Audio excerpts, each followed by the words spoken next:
Hallo und herzlich willkommen in diesem Video. In diesem Video möchte ich euch zeigen, wie ihr für eure Videos bessere und schönere Farben kriegt, ohne viel nachbearbeiten oder gar nichts nachbearbeiten zu müssen. Los geht's!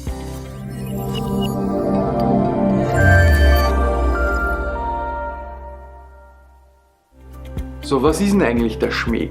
Der Schmäh ist, dass ich auf meiner Kamera so viele Einstellungen wie nötig vornehme, um so wenig wie möglich in der Nachbearbeitung machen zu müssen. Wenn ich einen besonderen Look erreichen möchte, dann verwende ich mein Nachbearbeitungsprogramm, verwende eventuell einen Adjustment Layer, mache dort die Farbkorrektur und verpasse meinen Aussehen, meinen Film, meinem Video einen besonderen Look, sei es jetzt, ob ich jetzt ins Ausgefederte, ins Farbverblassen gehen möchte oder ob ich noch kräftigere oder sattere Farben haben möchte oder ob ich mehr von den Schwarzen rausholen, also intensiveres Schwarz haben möchte oder die Helligkeiten zum Beispiel noch heller machen möchte, ohne dass ich jetzt zu viel von meinen Dunkeln verliere. Wichtig dabei ist natürlich, die Kamera, wie gesagt, vorher so einzustellen, dass es so wenig wie möglich Nachbearbeitungen braucht. Wenn ich aber jetzt einstelle, zum Beispiel, ja, okay, zu viel schwarz oder zu dunkel oder sowas, die Details kann ich mir dann nicht mehr rausholen. Oder wenn es zu also zu überbelichtet ist, dann kann ich mir auch diese Details einfach nicht rausholen. Die sind einfach dann weg. Aber wenn ich das Farbprofil gut eingestellt habe, also die Belichtung relativ gut eingestellt habe, dann möchte ich sattere Farben haben, wie das Rot zum Beispiel. In dem Video, dieser Teil hier ist jetzt absolut nicht farbbearbeitet, nicht nachbearbeitet, das vor dem Intro schon, weil ich halt diesen speziellen Look haben möchte. Der Teil ist jetzt speziell nicht nachbearbeitet. Wie ihr eure Farben besser rausholt, es gibt zwei mögliche Einstellungen. Eines wollen wir jetzt auf dieser Kamera machen, und zwar, ich verwende es zum Zeigen, ich zeige es euch auf dieser Kamera. Sollte ich vielleicht was sehen auch, ich soll die Kamera aufdrehen. So, im Prinzip, ich mache das über das Menü, ich habe halt dann nur eine Canon und da kann ich es euch aber zeigen. Ich muss immer schauen, wie das Umgebungslicht ist, und was ich machen möchte, um meine Farben satter oder natürlicher ausschauen zu lassen, ohne dass jetzt zu viel Farbverblassen ist oder dass gelblich ausschaut oder grünlich oder bläulich, zu bläulich, also einfach unnatürlich ausschaut, dann muss ich dafür sorgen, dass ich einen Weißabgleich mache. Der Weißabgleich ist absolut wichtig. Also ich habe hier die Möglichkeit, einen Weißabgleich zu machen, also den ich so wie auch immer einstelle, halt da steht das Profil an. Ich kann aber auch einen angepassten Weiß, also ich kann nicht einen Weißabgleich von einem Modus nehmen, der schon voreingestellt ist, der ein bisschen automatisch erkennt, sondern ich kann zum Beispiel selber sagen, okay, das ist jetzt mein Weiß, oder von dem Ton möchte ich ableiten den Weißabgleich. Da ich nur eine Kamera, also ich habe eigentlich überall nur Canon-Kameras. Mit der Kamera, mit der ich filme, das ist eine Canon, und die Kamera ist auch eine Canon. Deswegen zeige ich euch, wie das mit dem Weißabgleich auf der Canon ausschaut, aber so ähnlich geht es auch bei den anderen Kameras, und im Prinzip ist ein Weißabgleich absolut, wie gesagt, absolut notwendig. Ich habe hier einen Weißabgleich eingestellt, einen automatischen Weißabgleich, ja. Ich kann da reingehen, dann habe ich die verschiedensten Profile, und hier habe ich zum Beispiel, also das ist der automatische Weißabgleich, dann habe ich Tageslicht, Schatten, bewölkt, hier künstliches Licht, aber mit ungefähr 3200 Kelvin, das ist quasi die Lichtwärme.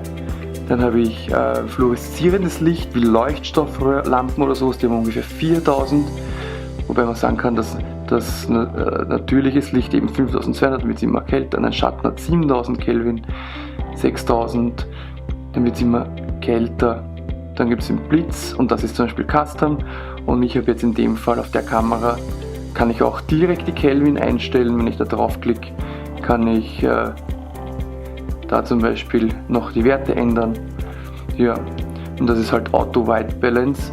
Da kann ich zum Beispiel sagen, okay, mit weißer Priorität, mit Priorität auf weiß, oder auch einfach nur automatisches mit Umgebungslichtpriorität. Die meisten haben automatisch eingestellt, auch am Handy, den automatischen Weißabgleich. Das Problem beim automatischen Weißabgleich ist einfach, dass er ist eigentlich ziemlich gut und misst halt immer die Belichtung und schaut immer auch, wie könnte die Farbtemperatur sein und ist es eher warmes oder kaltes Licht und versucht halt dann entsprechend die Farben anzupassen, eben das Weiß. So, wenn ich jetzt das Ganze das Ganze jetzt zum Beispiel auf Tageslicht stelle, dann schaut das zum Beispiel so aus. Das ist jetzt im Modus Tageslicht, so wie ich es auf der Kamera gemacht habe, habe ich es jetzt hier umgestellt, auf der Kamera umgestellt. Und jetzt gehen wir hier rein in den Schatten. Ihr seht, das ganze Licht, alles schaut jetzt etwas gelblicher aus oder bräunlicher. Ich kann es nicht genau sagen, was das jetzt für ein Farbton ist. Es ist auf jeden Fall nicht die Farbe, was ich jetzt gern hätte. Ich komme mir vor, wenn ich krank bin, wenn ich mir das anschaue. Das nächste wäre bewölkt, das sind wir jetzt bei ungefähr 7000 Kelvin. Das nächste wäre jetzt bewölkt, da sind wir dann bei 6000 Kelvin. So, das ganze sieht natürlich schon etwas besser aus. Wie gesagt, hier sind wir auch auf der Kamera. Ich mache das immer so gleichzeitig. Ich stelle das auf der Kamera um und auf der Kamera, dann kann ich da gleich auch das mit besprechen und euch gleich aber auch in echt zeigen, wie es sich auswirkt. Das nächste ist künstliches Licht mit ca. 3200 Kelvin. Also wenn man jetzt eine ganz normale Glühlampe hernimmt, ich stelle gleich mal um. Ihr seht, der Look ist gleich komplett ganz anders.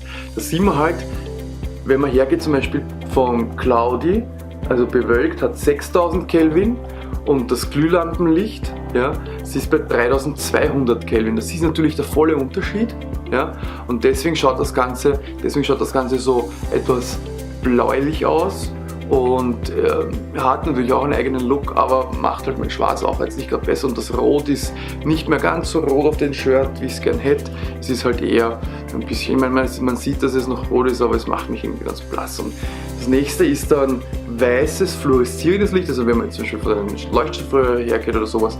Wobei ich dazu sagen muss, dass meine zwei Lampen hier immer denselben Kelvingrad eingestellt haben. Ich kann beide Lampen direkt einstellen, das sind LED-Lampen. Und sonst würde sie wahrscheinlich den Unterschied gar nicht sehen, weil wenn ich filmen würde, normalerweise, und ich habe jetzt ganz normal meine Glühbirnen oder meine Leuchtstoffröhre oder was auch immer ich gerade habe, oder ich filme Tageslicht, dann stelle ich meine Kamera so ein, dass es natürlich passt. So, die Lampen leuchten immer gleich. Ich habe es jetzt eingestellt auf 4800 Kelvin. Zu denen komme ich dann gleich, dann seht ihr wie das dann ausschaut, wenn ich auf 4800 Kelvin wieder runterdrehe. So, das nächste, was wir machen wollen, ist eben das weiße fluoreszierende Licht. Ja, das hat ca. 4000 Kelvin. Stellen wir mal um. Ja, sieht eigentlich auch nicht ganz so schlecht aus.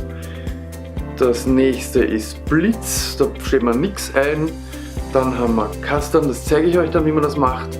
Dann könnte ich zum Beispiel noch die Farbtemperatur direkt auf eben zum Beispiel 4800 einstellen. Ich mache das mal eben.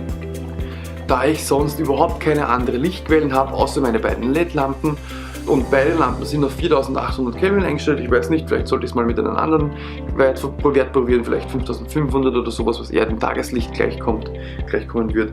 Aber ich habe auch diese Kamera jetzt einfach nur, damit ihr seht, wie das im Menü ausschaut, auf 4800 Kelvin eingestellt, und so sieht es halt aus, wenn ich mit 4800 Kelvin filme. Ja, mein Leiberl schaut entsprechend natürlich auch rot aus. Es schaut rötlicher aus, als wenn ich jetzt dieses Blau oder dieses Gelb hätte.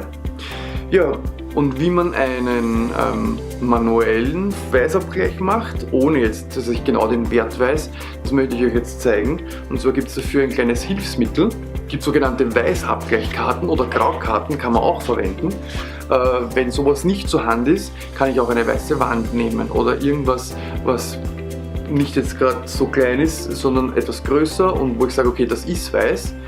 Dann kann ich zum Beispiel hier, das ist die weiße Seite meiner Karte, ich habe das immer mit, kann das zusammenlegen, habe das immer eingesteckt in meinen, ist sehr klein und kompakt.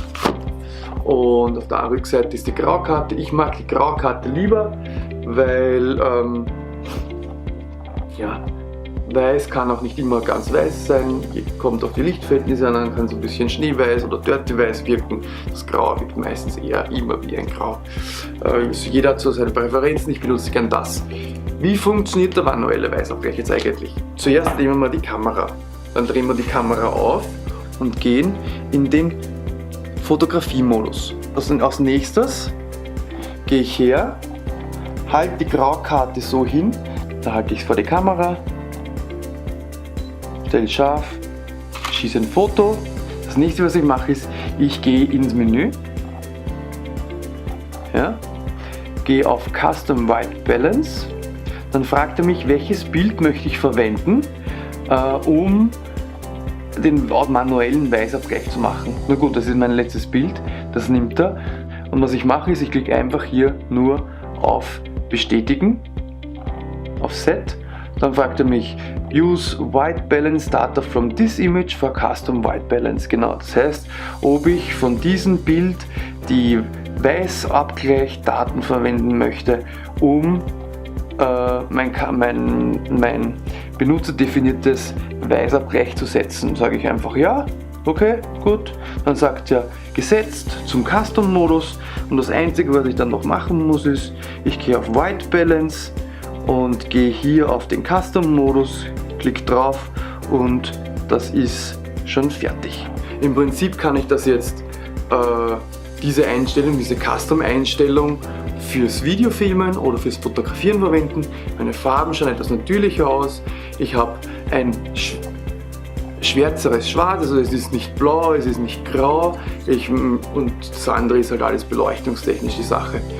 Das Gute ist, nachdem die Farben jetzt so ausschauen, habe ich natürlich auch mehr Freiheiten in der Post-Production. Das zum Thema Weißabgleich. Ich habe bei meiner Videobeschreibung eine Liste von meinem Gear, was ich so immer verwende. Da sind meine Stative, meine Kameras, meine Objektive drinnen. Unter anderem gibt es dort auch einen Link, einen Amazon Affiliate-Link zu meiner Grau-Weiß-Abgleichkarte, je nachdem, was man halt bevorzugt oder was man haben möchte. Das ist ein Affiliate-Link, das heißt, ihr würdet damit meine Arbeit unterstützen, wenn ihr über diesen Link einkauft oder über diese Links einkauft. Das Gute daran, es kostet euch keinen Cent mehr. Das ist im Prinzip sowas wie eine Werbevermittlung, die einfach Amazon trägt. Die ist sehr praktisch, kostet eigentlich nicht viel.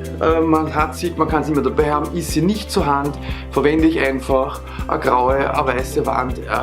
Ich bevorzuge dann meistens wahrscheinlich eher eine weiße Wand. Ich nehme ein Blatt Papier, was auch immer, schaue, dass ich die Kamera so einstelle, dass das Papier nicht schon überbeleuchtet ist, mache einen manuellen Weißabgleich und dann bin ich auf der sicheren Seite, wenn ich nicht so viel nachbearbeiten möchte. Ja, ich hoffe, euch hat das Video gefallen. Wie gesagt, Graukarte, absolutes Muss. Ich würde mich freuen, wenn ihr ein Like da lasst. Schreibt es mir in den Kommentaren, was euch gefallen hat, was euch nicht gefallen hat, ob ihr auch Weißabgleichkarten oder Graukarten verwendet. Wie gesagt, empfehlen würde ich es auf jeden Fall. Vergesst nicht, meinen Kanal zu abonnieren, dann bleibt ihr immer auf dem neuesten Stand. Wenn ich ein neues Video poste, dann kriegt ihr das auch gleich in euren Feed, so zumindest wenn ihr die Benachrichtigung aktiviert habt. Ja, und damit bleibt mir nur zu sagen, bis zum nächsten Mal. Bye!